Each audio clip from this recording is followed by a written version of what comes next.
Everybody, hope you're doing well. My name is Jennifer Talamontes, and I just wanted to give you my take on the two objectives that we're trying to conquer today. So, the first one that I want to go ahead and address is when they say, I've got way too much business that I can handle, I can't take any more on.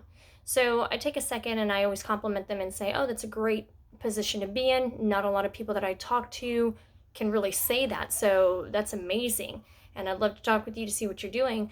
What I want to ask you though is what are your plans once this rush of business is over? Then what are you doing to sustain and keep things going? Kind of get some talking, oh well, oh I got way too much, I'm fine, I'm fine.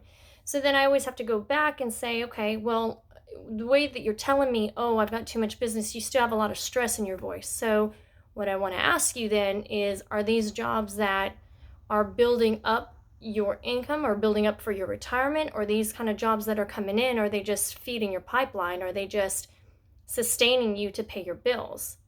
And then he says, oh, well, this or that. I always go in there, okay, what I can do, what I've done for other clients that I've heard the exact same thing for is they were so wrapped up is, oh, I have way too much business, but it wasn't exactly the business that they were looking for. It wasn't something that paid the bills. It was kind of keeping them on the hamster wheel.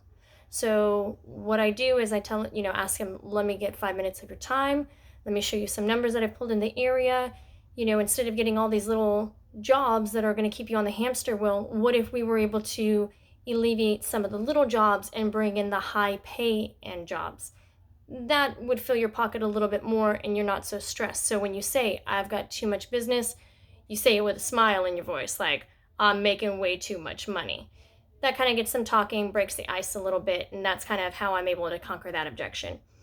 I will admit the objection where they say, oh, I've already got a guy. That one kind of throws me for a loop a little bit. I always have to take a second and think, no matter how many times it comes at me. I've tried taking the approach, okay, well, I completely understand. I hear that a lot. It's probably a family member, friend. They say, yeah. I say, oh, okay, well, is that all that they do? I mean, do you have them on your payroll? No, but they handle it. Then I try to say, okay, well, see, even right now, I'm a little stumped. It's hard to tippy-toe through for me personally. And I've listened to the videos and I listened to the suggestions, but it's always kind of hard when you're right in front of them. And this one I don't really get actually very often, but I will tell them, look, I understand, respect, and appreciate that you have somebody doing it.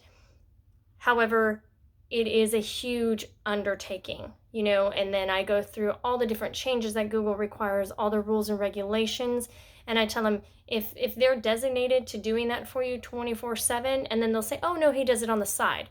That's when I go in and I say, okay, here's what I want you to be aware of. And I kind of give them the scenario as far as, okay, they're not sitting in front of a computer watching your campaign and watching your money to make sure you're not missing out on an opportunity 24/7 like our data processor and our digital analysts do. We have people that are paid to make sure that you are getting calls, that you are getting the right return on investment that you have. So if we have people that are designated to specifically going over your campaign every day, every other day, if they're not contacting you and keeping in contact and asking you and giving you ups and downs and ebbs and flows of your business, that's when you should kind of maybe rethink. And as a business person, do you trust that person enough handling your business to not get a second opinion? Or are they making sure that you're not losing money out every day? So that kind of reopens it, and then I'll take another avenue. But that one I'm still working on, I will admit. It still will trip me up a little bit, but it's easier when the conversation, so I can ask questions, get familiar, and I can kind of guide through.